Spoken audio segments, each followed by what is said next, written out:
Ladies and gentlemen, thank you for watching and welcome to the English Bình Phước radio, television station and newspaper. On the occasions of establishment of Ho Chi Minh Communist Unions on today, March the 26th, we wish all the younger around the country always happy, healthy and lucky. And following are the headlines for today. Đồng Xoài hold symposium on digital transformation in 2022. Young man dug well from Burmese grave. Charitable house handed over on anniversary of Lộc Ninh liberation. Ministry proposes developing nuclear power on small scale. Hot air balloon festival kicks off in Hanoi, the capital city of Vietnam. The People Committee of Đồng Xoài City in Bình Phước Province has held a symposium on digital transformation in 2022, attracting nearly 200 key officials from agencies and units in the city. A representative from the Bình Phước Department of Information and Communications told the gathering about information technology application and digital transformation plans in the province to 2025 and vision to 2030. Bình Phước will focus on implementing a range of measures such as Level 4 public services, online word processing, video conferencing systems, security surveillance camera systems, and electronic payments for public services, as well as orientations and solutions in building smart cities and developing digital government at all levels. VNPT Bình Phước, meanwhile, briefed those in attendance on this walk with Đồng Xoài City in implementing digital transformation. It also spoke of coordinating with the city on building digital government, the digital economy, and digital society. With dynamic personality, daring to think and daring to do, Nguyễn Văn Mạnh, a young man born in 1994, has earned billions of Vietnam đồng each year from his polyculture orchards in Papes Hamlet, Tân Hưng Commune in Dong Phu District, Bình Phước Province. In addition to familiar trees such as durian, green-skin pomelo, and rambutan, Mạnh also planted more than 200 Burmese grape trees. The trees are not only eye-catching, but also of high economic value. According to Mạnh, Burmese grapes can adapt to any type of soil. Another feature of the tree is that the thicker the branches are and less sunlight there is, the more fruit it produces. Therefore, it's possible to plant Burmese grape trees between trees with a high and wide canopy. The trees are also very easy to grow, requiring little care and almost no pesticides. After trial planting, I found that Burmese grapes have high economic efficiency and are quite easy to grow and care for. Mạnh has chosen 3 types of Burmese grapes to intercrop with other plants in his orchard.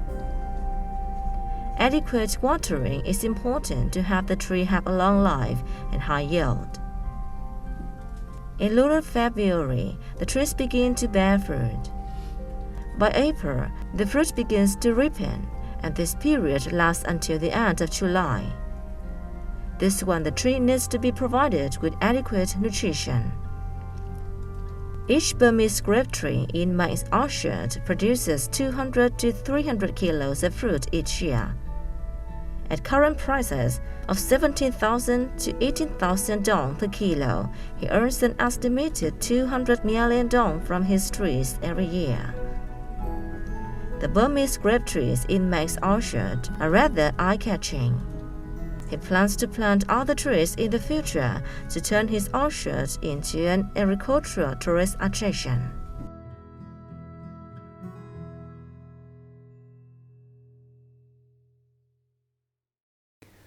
The Labour Confederation of Lộc Ninh District in Bình Phước Province has worked with the People's Committee of Lộc Thành Commune to hold a ceremony to hand over a charitable house to the household of Mrs. Cái Thị Tuyết. on an area of 80 square meters with a built-in wall structure, corrugated iron roof, and ceramic tile floor. The house cost $180 million.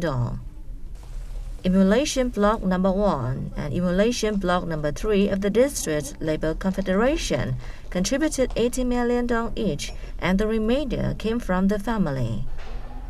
The handover of the house is one activity to celebrate the 50th anniversary of the liberation of Lộc Ninh District.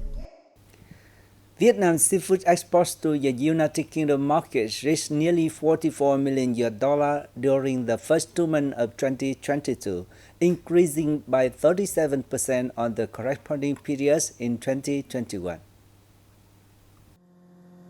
In the period, shrimp products exports experienced a growth of 55%, solely accounting for 76% with $33.5 million. In particular, the exports of black tiger shrimp to the UK market rose dramatically, 6 times higher than the same period in 2021. The COVID outbreak was one of the main reasons for the decline in export to the UK in 2021. Despite a fall of 3.5%, shrimp export to the UK still accounted for 74% of the value of seafood last year. In addition to the increased transportation costs, Vietnam shrimp, especially small-sized shrimp suitable for retail during the COVID outbreak, encounters severe competition in the UK market with Indian shrimp due to cheaper Indian shrimp pricing. The Vietnam Association of Seafood Exporters and Producers forecasts that Vietnam's seafood exports to the UK in the upcoming months will keep growing consistently at double digits. The Ministry of Industry and Trade has proposed developing nuclear energy on a small-scale post 2030 in its latest version of the draft Vietnam Power Development Plan from 2021-2030 with a vision toward 2045. The move aims to support Vietnam's efforts to achieve zero net emissions by 2050, as nuclear power is viewed as near clean energy, according to the Ministry of Industry and Trade. Under its latest revised draft, the ministry introduced 2 plans with different goals. In the first plan, Vietnam expects to generate a total of 146,000 megawatts of electricity by 2030, and 343,000 megawatts by 2045, exclusive of rooftop solar power. The second plan pushes for stronger energy transition. It sets for Vietnam to generate nearly 151,000 megawatts of power by 2030 and some 427,000 megawatts by 2045. However, according to the government's office, the draft plan lacks national grid development planning, so there's insufficient evidence for the finalization of total investment required for power development until 2045. Ladies and gentlemen, a hot air balloon festival kicked off in Hanoi on March the 25th, marking the beginning of the tourism program with a series of attractive activities in the capital city.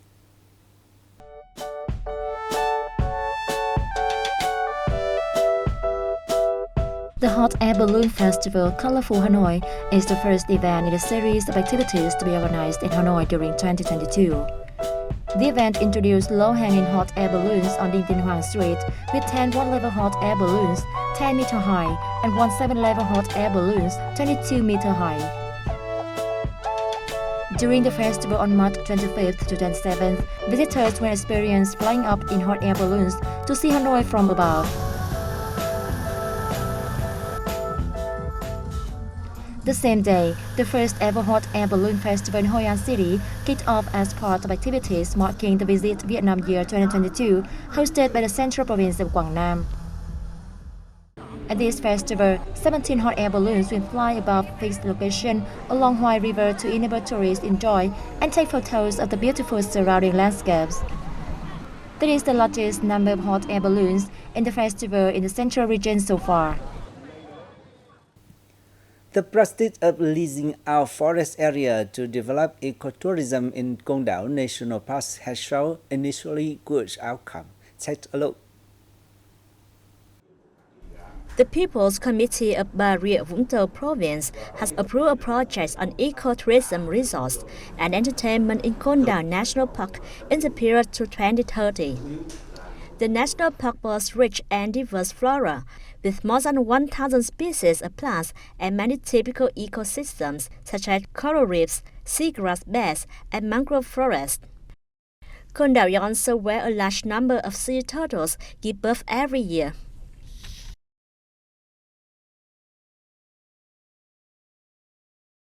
Mô hình và phát triển du lịch sinh thái.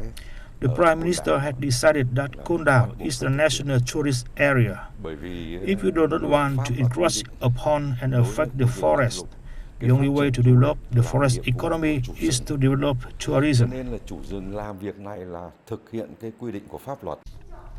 The Provincial People's Committee has ensured investment policies for more than 60 ecotourism projects in Côn Đảo district. I think the model proposed by project owners is quite suitable and will protect the environment for ecotourism as well as forest development. It will also contribute to socio-economic development in the province and the district. After 6 years of research, the Singapore Investment Company Limited has signed a contract to lease nearly 70 hectares of forest area in Côn Đảo for an ecotourism project. That's all for news today. Thank you for your watching BPTV News. Goodbye and see you next time.